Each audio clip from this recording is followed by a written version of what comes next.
Hello friends, તો કેમ છો બધા? તો આજે તમારી સાથે હું મીઠા ઘૂઘરા બનાવવાની રેસીપી લઈને આવી છું.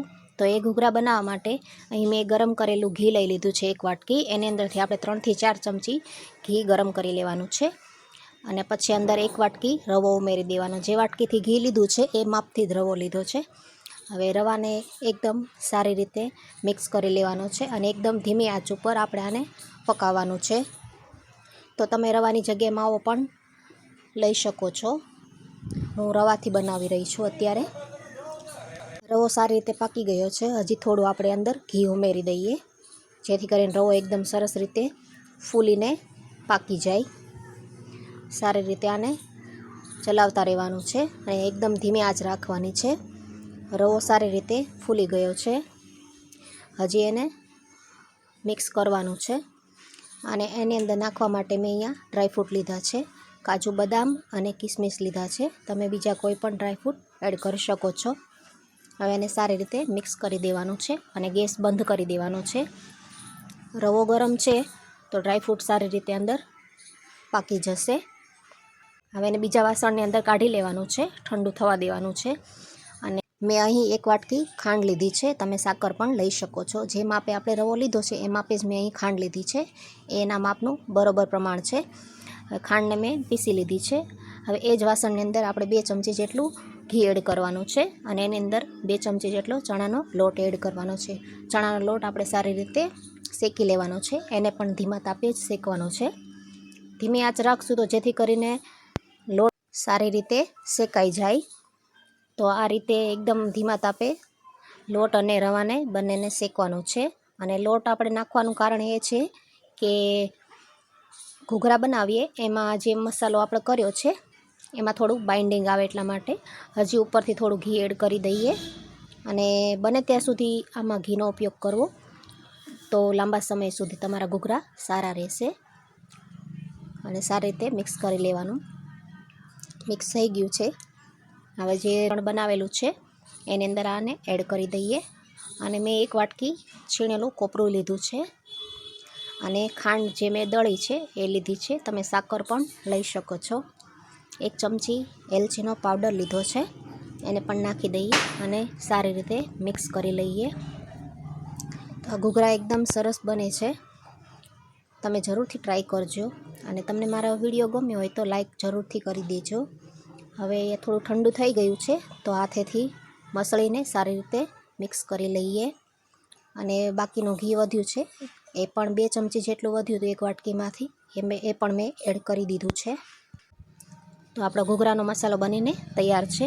તમને હજી પણ વધારે છૂટું લાગતું હોય તો તમે હજી પણ અંદર ઘી 2 ચમચી જેટલું એડ કરી શકો છો. અને એ જ વાટકીના માપથી આપણે 2 વાટકી મેંદો લીધો છે અને 3 થી 4 ચમચી જેટલો રવો લીધો છે. અને 2 વાટકી છે એટલે 2 ચમચીથી 1 વાટકીમાં 2 ચમચી એટલે 2 વાટકીમાં 4 ચમચી જેટલું મેં ઘી લીધું છે. એ બધું સારી રીતે મિક્સ કરી લેવાનું છે. મેંદામાં રવો નાખવાથી ઘૂઘરા લાંબો સમય સુધી કડક રહે છે. અને તમે જોઈ શકો છો આપણો મોણ પણ સારી રીતે આવી ગયો છે. હવે આની અંદર થોડું થોડું પાણી એડ કરીને સારો એવો લોટ બાંધીને તૈયાર કરી લેવાનો છે.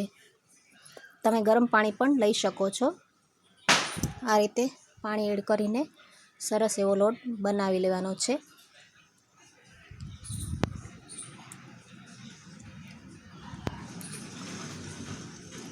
એક વાટકી જેટલું પાણી ગયું છે.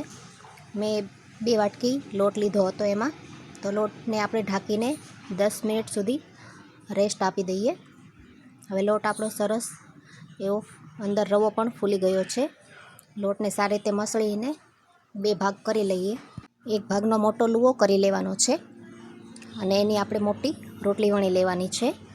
તમે નાના નાના લુવા કરીને પણ કરી શકો છો. હવે આપણે એક પાટલી લઈ લીધી છે, એની પર આ લુવો મૂકીને મોટી એવી રોટલી વણી લેવાની છે. અને આ વણવામાં પણ એકદમ આસાનીથી રહે છે, કેમ કે આપણે અંદર મોણ નાખ્યું છે એટલે તેલ કે લોટની પણ જરૂર નહીં પડે. તો આને સારી રીતે વણી લેવાની છે. બહુ જાડી પણ નહીં અને બહુ પાતળી પણ નહીં. તો તમે જોઈ શકો છો મેં વણી લીધી છે. અને આ રીતે તમે જોઈ શકો છો, બહુ જાડી પણ નહીં અને બહુ પાતળી પણ નહીં. હવે એક વાટકી લઈ લીધી છે. તમે કોઈ પણ ઢાંકણ કે બીજું કોઈ પણ વસ્તુ લઈ શકો છો કટ કરવા માટે. હવે એને આ રીતે કટ કરી લઈએ. એક રોટલી વણી એમાંથી આ રીતે 4 પૂરી તૈયાર થઈ ગઈ છે. હવે એની અંદર આપણે પૂરણ ભરી દેવાનું છે. પૂરણને વચ્ચે સારી રીતે મૂકી દેવાનું છે અને ફરતું આપણે પાણી લગાડી દેવાનું છે.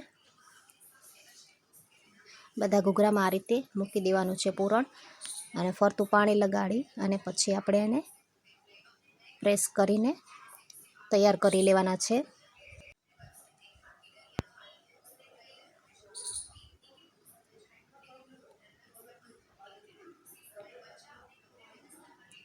આ રીતે ફરતું પ્રેસ કરતું જવાનું છે. અને તમારી પાસે આનું ઘૂઘરા બનાવવાનું મેકર પણ આવે છે, એનો પણ તમે ઉપયોગ કરી શકો છો. તો આ સારી રીતે દબાવીને સરસ એવું તૈયાર કરી લેવાનું છે. અને પછી આપણે આની અંદર આ રીતે ડિઝાઇન પાડી દઈએ.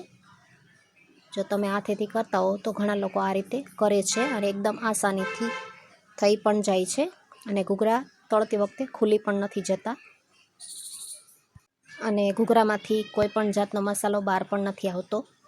તો તમે આ રીતે પણ કરી શકો છો અને તમારી પાસે મેકર હોય તો એ પણ કરી શકો છો.